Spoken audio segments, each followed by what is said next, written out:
Worm. Interlude 23, number 36. Lightning ripped across the landscape, following its own path, independent, breaking every rule that electricity was supposed to follow. It danced over the outside surfaces of houses, running across concrete and leaving glassy scorch marks in its wake. It touched objects that should have grounded it, channeling it into the earth, but leaped for another target instead. The Yangban raised their hands, already reacting. 23rd path, 5th benefit.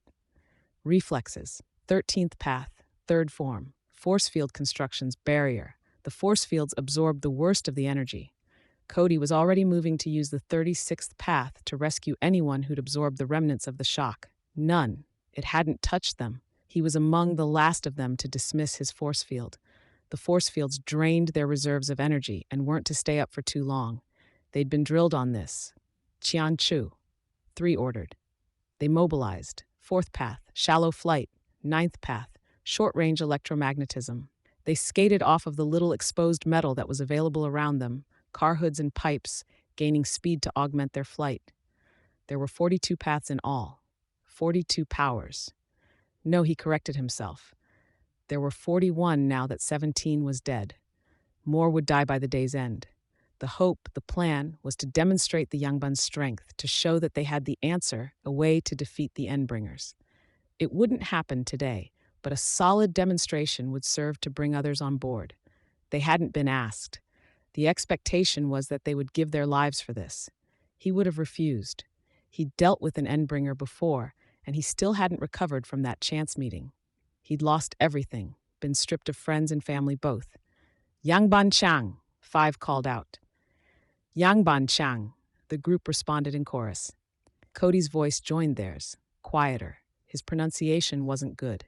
In all this time with the group, he hadn't even managed to grasp the fundamentals of the language. Mispronunciation was punished, not by any reprimand, but in a subtle way. They would speak to him even less than they were now. He would get less food. Maybe for a few hours, maybe for a few days. The thought bothered him, and the degree to which it unsettled him was more disturbing still. Something so minor as that shouldn't have mattered so much to him. But it was all he had now. There was a crash of lightning and a building collapsed directly in their path. Flames and smoke barred their path. Shantou, 3 ordered. His voice nearly drowned out in the noise of the building settling. They were still moving forward, not even slowing. The forward group hit the barrier with localized vacuums. Individually, they were weak, but with 12 altogether, flames were quenched, smaller objects levitated into the air. Cody joined the middle group in shearing through the remaining wreckage. 31st path, the cutting lasers. The first group was slowing a fraction, and Cody slowed his flight to hold formation. The 12 members of the Yangban only accelerated, flying around the group members they had been following. They turned solid, space distorting around them as they rendered themselves invincible and incapable of any action but their pre-existing momentum, effectively human bullets. They tore through the wreckage, clearing a path for the rest. He felt a rush, just being part of the unit, being a part of a maneuver that let them cut through a burning ruin of a building with the ease they had. Some of that rush, he knew, was the second path. Magnification of powers. 2 wasn't present. She was too valuable to risk losing, but they still shared her power between them. Each of them had a sliver of her ability to enhance the powers of those nearby. It was the reason their powers worked to the degree that they did, a feedback loop in power augmentation across their whole unit. There were more things feeding into his consciousness, other senses he wasn't actively tapping into. The 23rd path, it enhanced his perception, particularly his awareness of others. The threat an individual person posed and enhanced his reflexes, particularly when dealing with people who wanted to hurt him. It was of minimal use against Behemoth, but it made him cognizant of the other members of the Yangban, aware of their breathing, the noises they made as they ran. In this way, the group subsumed him, rendered him a part of something overwhelming. For now, in the midst of this, the deep loneliness and isolation was gone. Language was almost unnecessary, beyond the 1 or 2 word commands he needed to know for particular maneuvers and directives. Zigzagging down the streets, They naturally settled back into their established rank and file. With every member of the group having access to the same pool of powers, placement in the formation was a question of experience and how expendable they were. Cody was an essential defensive asset, no use if he was taken out of action, so he rested in the middle of the group, surrounded by people who could protect him in a pinch. Rumbles marked the collapses of taller buildings as Behemoth advanced, somewhere a quarter mile behind them. The heat was oppressive. Even as they got further away from the monster, the fire only seemed to get worse. The smoke was the worst part of it, preventing them from seeing or tracking their enemy. It meant they couldn't see more than 100 or so feet around them, and they didn't have any idea whether they were going to walk straight into the monster's path or wind up encircled by burning buildings. Their flight depended on proximity to a solid surface. It involved hovering 5 to 10 feet off the ground while moving at 50 or 60 miles an hour. They had another means of flight, but less controlled, one that risked putting them above the skyline, obvious targets for a lightning strike. Was the behemoth smarter than he looked? Was the destruction seeded in a way that would spread? Fires started where buildings were closely packed. Cody could feel his skin prickling. His mask was filtering out the smoke, but the heat, it was getting unbearable. "John Wen," Ten said. "John Wen," the group echoed her, their voices strong. It was an encouragement, an affirmation. Cody didn't know what it meant. He'd been with them for an indeterminate length of time, what felt like years, but he didn't feel any closer to grasping the language than he had been on the first day. He'd had help, briefly, but that had been stopped. Every member of the group was permitted to speak freely, but virtually every utterance was vetted by the group as a whole. If, like 10, someone were to speak, and others were in agreement, deeming the phrase acceptable, then the response was clear. If the statement was poorly timed or out of tune with the group's line of thinking, then it was ignored, followed only by a crushing silence. Cody had never experienced the adrenaline rush that 10 was no doubt experiencing over the simple act of getting a response from the squadron. The group had never deemed his statements acceptable because his pronunciation was poor. He was a member of a tight-knit crowd, yet utterly, completely alone. "Ting!" one of the members in the rear called out. They dropped to the ground, their landings practiced, wheeling around 180 degrees by planting one foot on the ground and sweeping the other out. His force field was up before he even knew what the threat was. Individually weak, strong in formation, a makeshift bubble of overlapping force fields 20 feet over their heads. The glowing projectile swiftly grew in his perspective, giving him only a second to brace himself before it crashed down on the wall of force fields. The wave of heat was intense, even on the other side of the barrier. It seemed almost liquid as it spilled out over the edges. In seconds, they were surrounded in flame. The force fields sealed it off, prevented superheated air from burning them alive, but the viscosity meant it was resting against the force field. Magma? They drilled on abstracts, on possible situations. Attacks from any direction. Attacks in various forms. He'd never really considered the ideas behind dealing with magma, but he had the tools. Being a member of the Yangbun meant being constantly drilled. They took your power, all but a fraction of it, but every member of the group had that same fraction. Every member was expected to know how to use every power, to know when and to do it in unison with the rest of the squad. A small handful of individuals in the CUI hadn't been brought onto the group. Null, the cape who made the Yangbun possible, was independent. He couldn't be a part of the whole. Others included Tongling Ta, who had a power that was too slow to use, not worth the fractional decrease in power that came with including her in the network. Shenyu, the strategist, and Jia, the tinker that supplied the CUI with its devices, including the simulations for the drills. It was those drills and simulations that allowed him to react a precious fraction of a second faster as he responded. It kept him in sync with the others in the group, as he joined half of them in letting his force field dissipate, simultaneously reaching out to apply another power. 30-second path. Nullification waves. The effect was short-ranged, and he could see the shifting in the air as it extended, passed through the gaps in the force field where the magma and heated air were only just beginning to leak through minuscule gaps. The waves generated by 32 served to stabilize. It stalled things in motion, warmed up cold things, cooled warm things. It silenced, stilled. The magma cooled with surprising rapidity, but then the power was affecting the inside at the same time it affected the outside, rather than trying to cool the outside to a degree that would extend inward. Path 32. It made him think of 32, the member, the source of that particular power. He snuck a glance at her. She was one of 4 outsiders, 4 people not native to China. She'd been his closest ally, something more. Da Po, 7 ordered. Like the others, the maneuver was a practiced one. The last force fields dropped and the group mobilized. Odd-numbered members of the squad crouched, legs flexing, while even-numbered members, Cody included, reached out. Path 14. Vacuum spheres. The odd-numbered members of the group pierced the barrier of cooled magma, and the vacuum spheres scattered the shards. Another sphere was already in the air, aimed close to them, if not at the exact same spot. Without even thinking about it, he trained a laser on it. Others were doing the same, or following suit.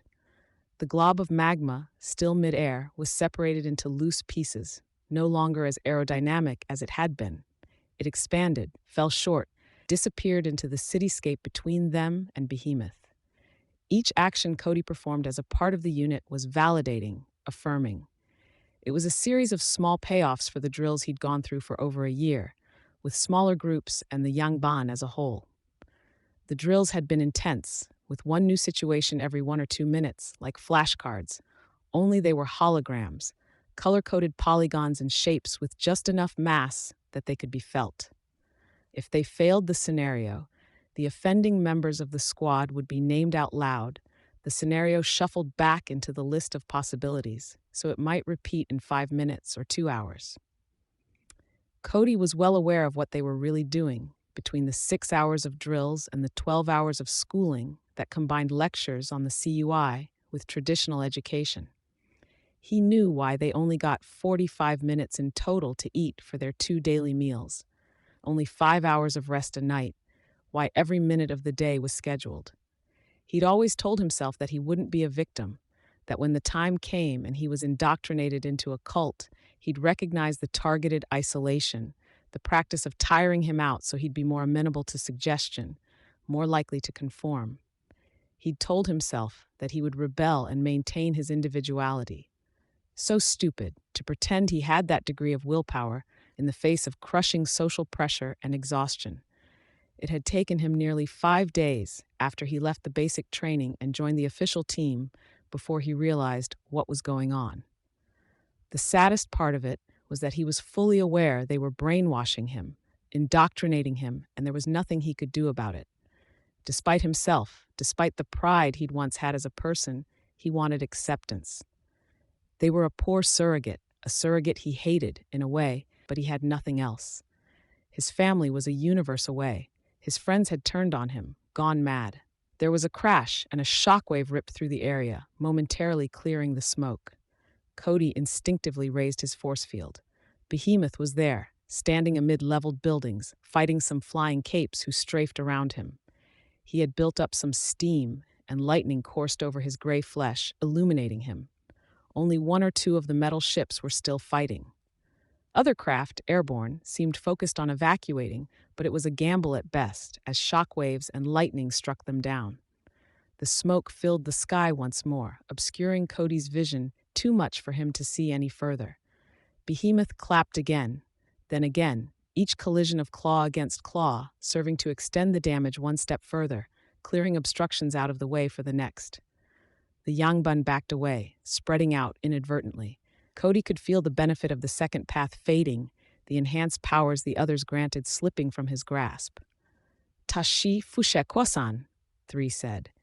He said something else that Cody couldn't make out, something about leaving. The group moved out, flying low to the ground, and Cody was a fraction of a second behind, pushed himself to make sure he was in formation.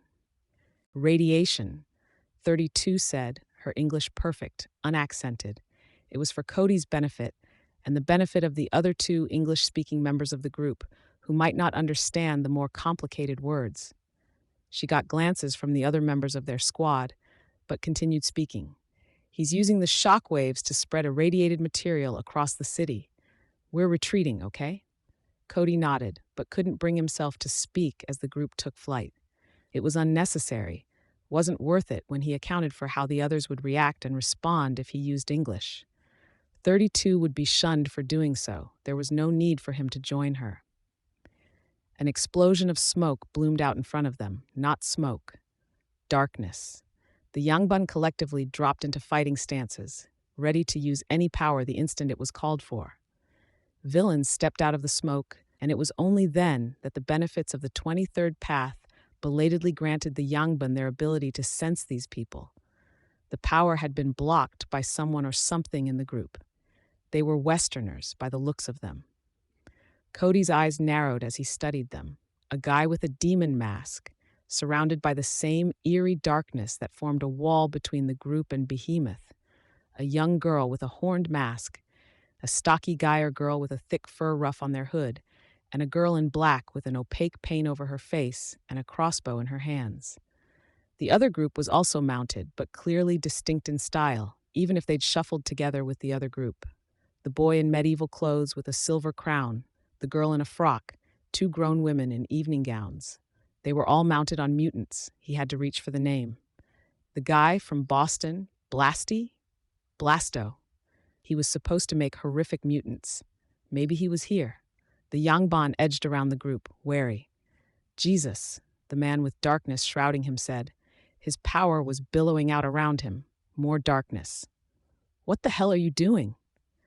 He's getting the benefit of the power boost, Cody thought, but he didn't speak. The others were shifting uncomfortably, but the one with the white mask and silver crown, and the two in the evening gowns, they seemed to take it more in stride. Something about them, it tugged at a memory. Not a strong memory, but a brief encounter at some point. It gave him an ugly, twisting feeling in his gut. He blinked, and the girl with the gray-horned mask was right in front of him. He resisted the urge to react. His teammates, he knew, were raising their hands in anticipation of a fight.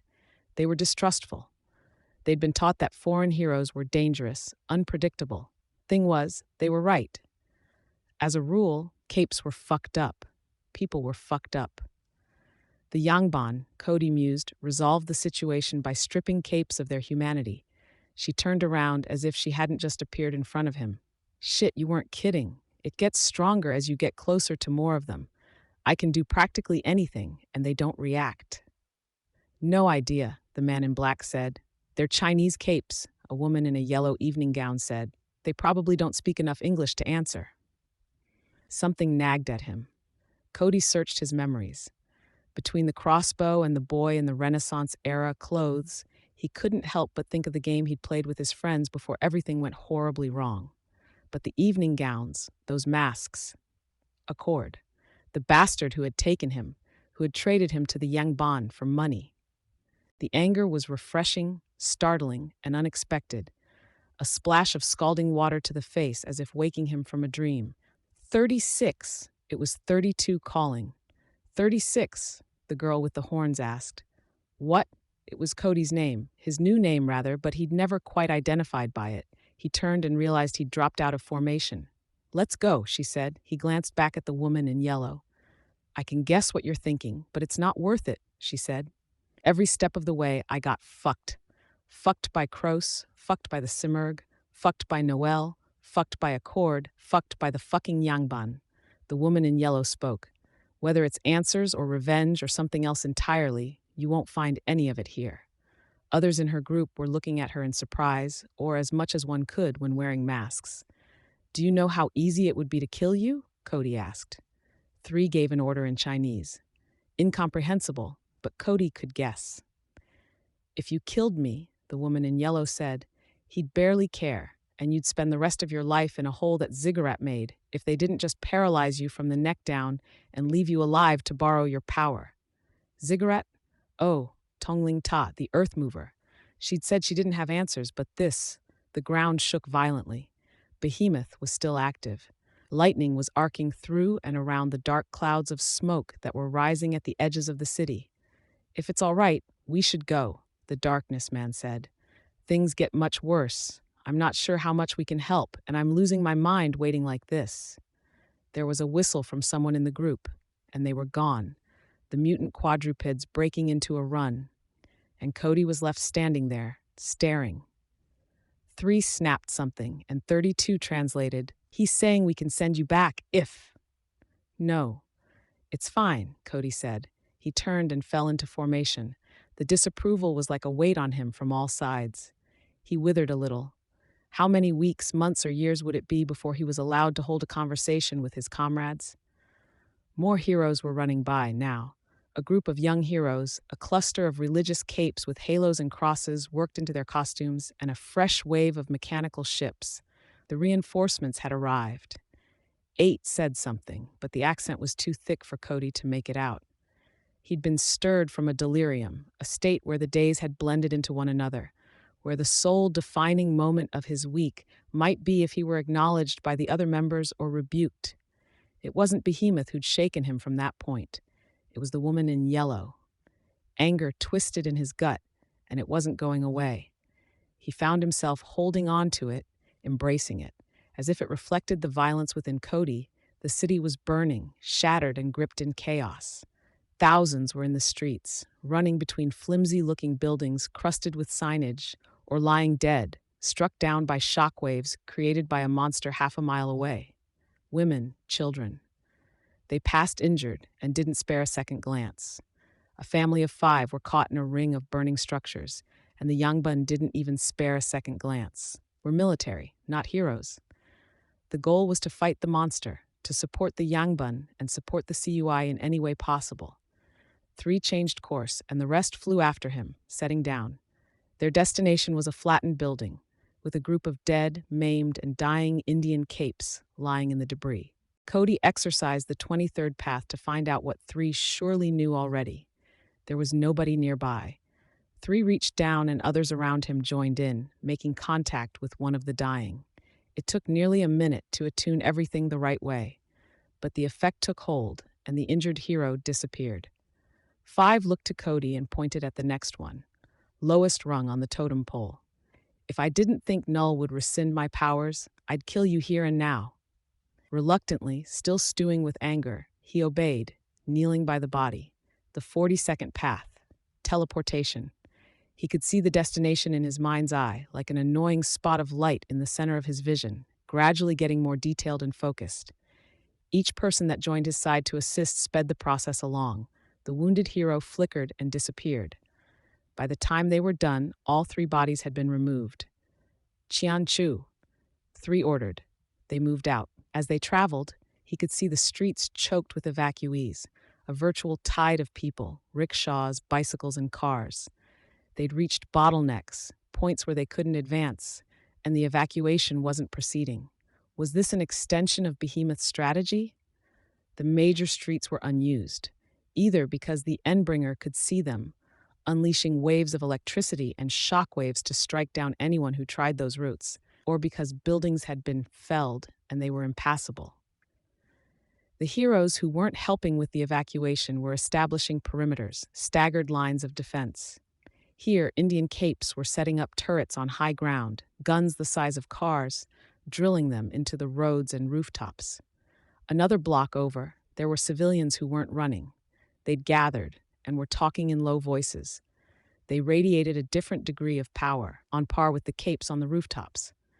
The Yangban squadron slowed down as the cluster of capes grew denser, the buildings more solid and further apart. There were trees here, but the heroes were cutting them down. Each squad seemed to be executing a different plan, a different setup. What appeared to be force field fences were being erected in between each group and Behemoth's estimated point of approach. There was one group with heavy ranged weapons. An area was being cleared, set up with devices. Another area had been marked off with chalk, but it wasn't clear what they intended to do. Tinkers everywhere were setting up. A kid with red armor and lenses had 2 odd-looking cannons set up on one rooftop, each the size of a city bus.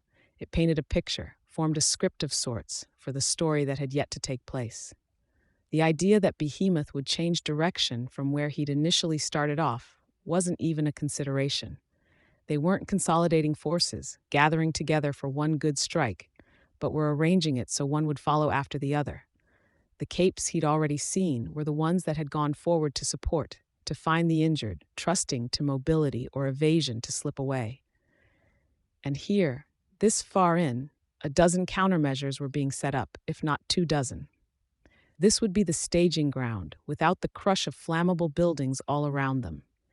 Each countermeasure would occupy Behemoth for just long enough that the heroes could manage a barrage of attacks. The Yangban reached the center of the network, landing on the rooftop with the most capes, the makeshift command center. He only had to take one look, and he knew something vital was missing. They had any number of ways to stall, and each one would cost them a little. But for all of that, he couldn't make out anything that looked like it would end the fight. Cody could see the heroes react as the Yangban landed, and he could see the way others looked to one small set of people for cues. The top-level guys, the leadership of the Protectorate. A man in gleaming armor extended a hand to 3, who'd stepped away from the group. We didn't expect the Yangban. 3 looked over his shoulder, and 32 stepped forward. 3 murmured something, and she translated. Your PRT was very persuasive, Chevalier. I suppose we can count that as a good thing. You read the briefings and plans we sent out? 32 continued to translate. We did. With your permission, we'll return to the fight with Behemoth shortly. But we'd like to make a proposal. I know what you're going to propose, Chevalier said. I'm sorry. It's somewhat counter to our usual offer. 32 spoke quickly to match 3's attempted interruption. Chevalier fell silent. Your heroes here are scared. They want to help. They are good people. We're offering another way. They can help without risking their lives. I think I understand. You have to understand why I'm saying no, Chevalier said. Our group shares powers. Time and time again, the West has refused them. We would rehabilitate your criminals and share their powers among us. They are divided in strength, but we have the ability to magnify powers. You can feel it now, being close. Yes, Chevalier said. In the distance, a column of lightning cut through the wall of smoke above the city, as big around as an apartment building. Cody could feel the vibrations shudder through the building, as sturdy as it was, though the lightning was miles away. We might each have only a share of a power, reduced effect, range, or duration, but we regain as much as a third of that power back with this magnification, depending on how many are together. A full third of 40 powers at once. If any would volunteer, we would teleport them to a safe place where we would borrow their power for this fight only. We would send them home when the fight was over. Cody could see the reactions of the capes on the rooftop. People were exchanging glances, considering it. A part of him wanted to scream, to warn them, whatever the cost to him might be. I see, Chevalier said. For years we have boasted of the strength the Yangban offers the world, but we are small, and too many citizens with powers flee or fight rather than cooperate. Today, we hope to show our strength. We have extended our support, and we ask for trust in exchange. Your support is welcome, and that's why we couldn't ever ask you to make this leap of faith, Chevalier said. I understand your motives are pure, but if some accident transpired and a good cape didn't make it back, it would mean war. Cody hadn't missed the way the hero had stressed the words. A warning for his people, more than a statement for 3. We would be exceedingly careful. 32 translated for 3. Rest assured. Cody was watching the negotiations continue, Chevalier looking more and more uncomfortable when he saw him. Accord. He was accompanied by a girl in a lavender and black costume and a dark-skinned man in a suit. Cody had to hold himself back to keep from striking the man. It would be suicide, and no matter which power he used, Cody couldn't be sure he could guarantee a kill. He could see the moment where Accord saw the Yangban. Cody could see the reaction, as if the man had been slapped in the face. Accord's shifting mask gave away his reaction, and then his expression set, his body language neutral, as if nothing had happened and nothing was wrong. The girl beside him smiled, and brilliant green eyes settled on Cody, stark contrast to her pale purple costume. He hated not knowing anything, being cut off by language barriers and the rules of the Yangban. Who was the girl in lavender? Where were Alexandria, Eidolon, and Legend? Every question left him more uneasy, increasingly angry, and Accord was the person who had put him in this situation. I'm a slave, and he's the one who put me in chains. May I interrupt? Accord asked. If the Yangban will excuse me? Chevalier asked. Three nodded. As you will. We can wait. Cody suspected Chevalier had been hoping to end the conversation rather than postpone it. He stared at Accord. Do they know what you do? What you are? There was a crash, a clap of thunder, and a rush of hot wind. The cloud of smoke around Behemoth's battlefield was growing. And it wasn't just a matter of perspective, of Behemoth getting closer. Capes flew off, joining the fray. The Yangban remained. What can you tell us? Do you have a plan? Chevalier asked Accord. I'll kill him. I'll kill him. Somehow. I just need a chance. It was too much, like being asleep for months and finally waking up, only to discover that the only thing inside him was rage. Optimal timing, Accord was saying. I'm still working out the particulars. Kraus thought he was smart too. When I'm done with you, I'll find him and kill him. What do you need? Contact information for your various squads. Cody virtually twitched with a need to move, a craving to fulfill some deep-seated desire for revenge, but the group around him wouldn't afford him the chance. Each member of the Yangban was simultaneously a prisoner and a guard, some more of one than the other. Chevalier nodded. You'll have it. Rhyme? A woman in blue limped forward. I'll handle it. The girl in lavender glanced at Cody before falling in step with Rhyme and Accord. Had she sensed his emotion? She hadn't said a thing. He just reached the first perimeter, someone reported. Tore through our skirmishers. Some teenagers were killed.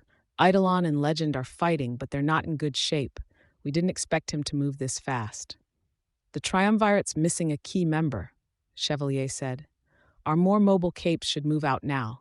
Meet him at the first perimeter if you're fast enough. Hold at the second if you aren't. Maintain cover where possible. John Cho.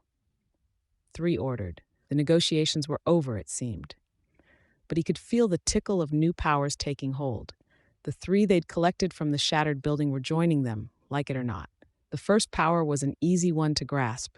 He could feel his body surging with some added strength, and that strength swelled a step further as the power and or enhancing auras took hold. The second was a tinker power, he was almost positive, or it was a thinker power with a focus on guns.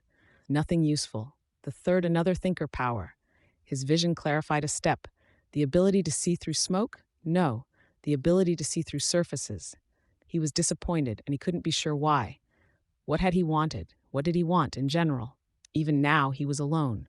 The Yangban wanted to collect capes to prove themselves. The heroes wanted to stop Behemoth. Cody didn't care about either. He entertained the notion that helping Behemoth go loose would almost be better. It could mean the end of the Yangban, Accord's death, even Trickster's death, if they had decided to show up. Except there was no reasonable way he could do that. Not for a lack of wanting to, but because he couldn't hope to oppose the Yangban and the heroes at the same time. Needed an opportunity. The Yangban passed through the worst of the smoke into the blasted, shattered ruins of the city. In the moment they joined the fight, Cody held back. They sensed he was gone, but they couldn't disengage. Not as Behemoth gathered up a ruined section of building and melted it down, hurled massive globs of melted plastic, metal, and stone at them. The process took a minute at the best of times, with help. His destination couldn't be a distant one, and he couldn't hope to behead the Yangban on his own, not with the members they'd kept in reserve, the precious ones, with powers they couldn't afford to lose, like twos. He nearly lost his concentration as a massive crash knocked him off his feet. The fight's only beginning, Cody thought. The teleportation took hold, and he found himself back at the building the Yangban had just left, 3 stories down. The command center. Accord, the lavender girl, and Chevalier were leaning over a table with computers arranged along it, papers strewn out across the surface. It brought back memories of the moment everything had turned upside down, the computers, the interrupted tournament, finding themselves in another world. If he needed a push to act, that was it. The biggest one first. The laser didn't cut the armor. It was capable of cutting granite like a hot knife through butter, but it didn't cut the armor. Chevalier turned, drawing his sword, a 6-foot-long beast of a weapon. The armor glowed orange as the laser concentrated on his belly. "You lunatic!" he shouted, charging. Cody switched tactics. A force field, the sword shattered it with one swing. He flew out of the way as another swing came within an inch of decapitating him. A laser with one hand, a vacuum sphere with another, pulling Chevalier off balance. Again, it didn't work. The man barely reacted as the vacuum sphere caught his legs. He aimed his weapon, and a combination of danger sense and a nullification wave stopped the shot in the chamber, disabling the gun. The X-ray vision was barely penetrating the sword or armor. Cody had to duck, back up, and rely on his enhanced reflexes to avoid Chevalier's attacks. He had 44 powers, and not one was letting him beat, what, a swordsman in a suit of armor? It was the lack of the power boost. The Yangban were only strong as a group, granting the aura to one another. Here, now, he was feeble. 40 powers, and not one of them sufficient. Always second best. Always alone, Cody thought. No. Keeping the laser trained on Chevalier, he used his own power. Perdition's power. The 36th path. Chevalier was moved back to where he was seconds ago. Cody backed out of the way, kept the laser trained on the hero, and the instant his opponent got too close, he used his power again. It barely set Chevalier back 2 seconds, but it was enough.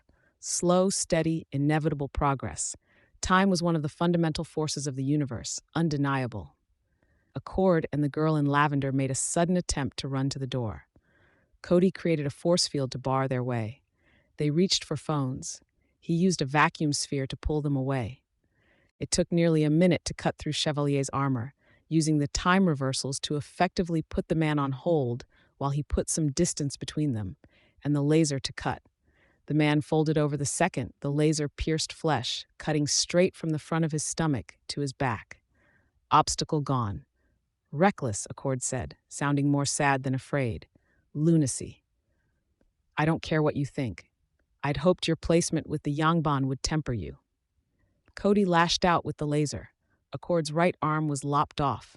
Another cut for the right leg. Accord screamed as he fell. The girl in lavender hadn't reacted, only stared down at the 2 dying men. She clicked her tongue. Tsk. He's asymmetrical in death, Cody mused. There's a justice in that, isn't there? If there's irony here, it's the fact that his desire for order led to this, the girl commented. We just lost our strategist and our field commander, so there's going to be more chaos than ever. The windows briefly rattled with the shockwave of one of Behemoth's attacks halfway across the city. Tsk, the girl said again. The anger still burned inside him, not sated in the slightest. Did I end it too quickly? Maybe I should have drawn it out more. He glanced at her. She was staring at him. Can you use that computer to find someone? If they're here or somewhere else? I can, she said. Trickster. She raised an eyebrow. Oh, I can tell you that without looking. He bit it. Some freaky monster calling herself Noelle, freaked out, made clones of him. They ate him alive, literally. He blinked. When? A month ago, Brockton Bay. The details fit. Cody nodded slowly. He wasn't sure how to feel about that. Sorry if he was your friend. He wasn't. Cody snapped. He felt off balance. This was so unexpected. How was he even supposed to react to that? How long had it been since he'd really made a call on his own? Slowly he spoke, as if sounding out the ideas as they came to him. No, I suppose that's good. Thank you. I'd tell you I'll make it quick, but you worked for him. You probably deserve it. Nuh-uh, she said. She'd backed away, gripped the edge of a table. Her entire body was rigid. I'll give you my phone. You can call any one of my buddies. Tell them it's Tattletale. They'll tell you we were constantly fighting. Only reason we haven't offed each other is that it'd be mutually assured destruction. Trickery. No, knowing him, knowing the kind of people he associates with, like Trickster, there's probably contingency plans. I won't fall for that. Spare me. Maybe I can salvage this mess. I mean, you've still got to live on this planet, right? We can't let Behemoth win. Not today. I'm dead anyways. Because of the Yangban, I could help. I'll figure out a way for you to escape. Hopeless as this feels, there's a way out. No, Cody shook his head. He felt so lost, so tired, so unsatisfied. There was one major enemy left to eliminate, one more group who'd wronged him, the Yangban. He already knew he wouldn't get any more satisfaction from it. He knew he'd likely die in the attempt. No point. Fuck, she said. There's definitely a point. Just give me a second. I'll think of it. Shit. Sucks. I don't know much about you. Don't suppose you'd give me a hint. He raised a hand, pointing at her. No. Think about her. The girl who'd called herself Tattletale blurted out the words. What would she think? He hesitated. Her? The first person that popped into mind was 32, the Yangban member who'd tried to teach him Chinese.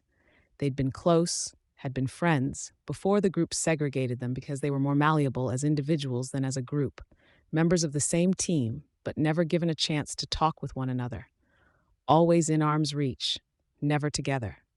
The second person he thought of was Noel, his first love, the betrayer, the monster. He shook his head, which only intensified the ringing in his ears.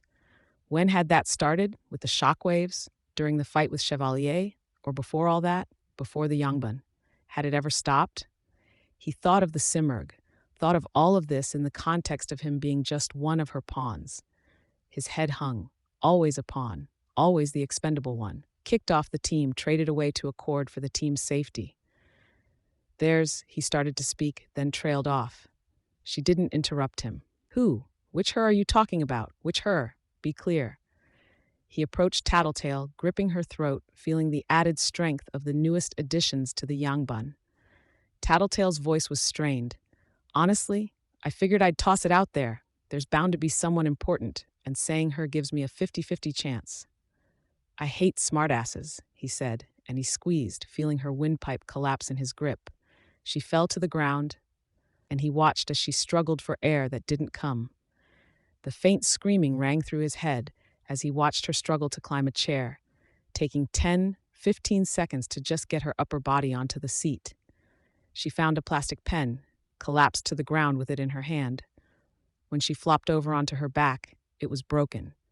She'd caught it between her body and the ground. This'll have to do as a surrogate for Trickster, Cody mused, watching. Had Noelle felt anything like this when she'd killed and devoured innocent people? A kind of despair mingled with helplessness? Anger was all he had left, the drive for revenge, the sole thing keeping him moving. Feeble and misdirected as this was, it wasn't it. Tattletale drew a knife from her belt, used the edge to remove the nib and the ink reservoir from the plastic case of the pen. When that was done, she stabbed herself in the base of the throat. She's giving herself a tracheotomy, Cody thought, watching in fascination, even as he reached out and took hold of the plastic pen case. He watched her expression as he crushed the plastic in one hand, and he felt nothing. Even the paradoxical grin that appeared on her face, in contrast to the frustrated slam of one hand against the floor, it reminded him of Trickster in an odd way. Yet it added nothing to this. Think about her. What would she think? Tattletale's words struck him. He thought of 32, and without even deciding to, he used his own power on the pen case, returning it to the state it had been in seconds ago. He handed it back to Tattletale, then stood, his back to her, as he concentrated. As goals went, it wasn't much of one. He'd barely talked to her. As far as kindnesses went, hers had been minor at best, but he'd saved 32. It took 2 minutes to carry out the teleport. He didn't have much time before the young Bond found a free moment to contact Null and rescind his powers. Maybe they were calling already. Maybe the electromagnetic radiation in the area would block the call. He'd find a way, regardless. He felt his power take hold and teleported. Back to the battlefield. Back to 32.